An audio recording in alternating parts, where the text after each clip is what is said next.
বাঁকুড়ায় এসআইআর নিয়ে জটিলতা চলছেই। দীর্ঘ আলোচনা বৈঠকের পরেও সমাধান সূত্র মিলছে না। আমরাই দেশের আদিবাসিন্দা, আমাদের সরকারের পরিচয়পত্র প্রয়োজন নেই, এমনটাই দাবি বাঁকুড়ার মুচিপাড়া আর ভেদিয়াসন গ্রামের আদিবাসীদের একাংশের। হাতে আর মাত্র একটা দিন, কিভাবে সম্পূর্ণ হবে এসআইআর এর কাজ, চিন্তায় প্রশাসন।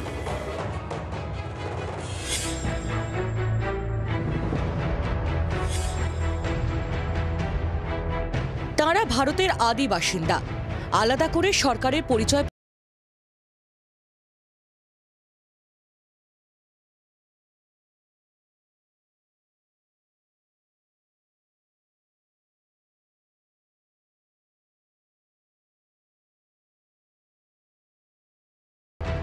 সংগঠন মাঝি সরকার সংগঠন, যে সংগঠনের খপ্পরে পড়ে নিজেদের সম্পূর্ণ বুদ্ধি বিবেককে বিসর্জন দিয়ে তারা এই এসআইআর ফিল আপ করতে তারা অস্বীকার হয়েছেন।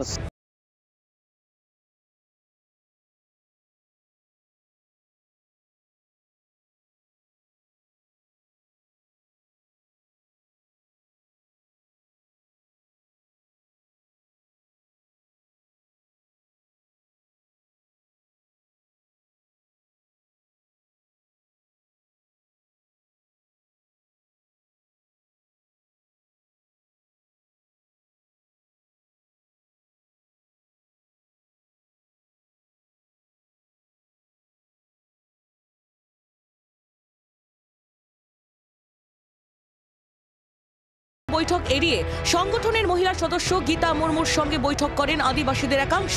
তাদের সংগঠনের 3 জন গ্রেফতার নিয়েও সরব হন তিনি। प्रशासन आई है, हम लोग के साथ बात करी है।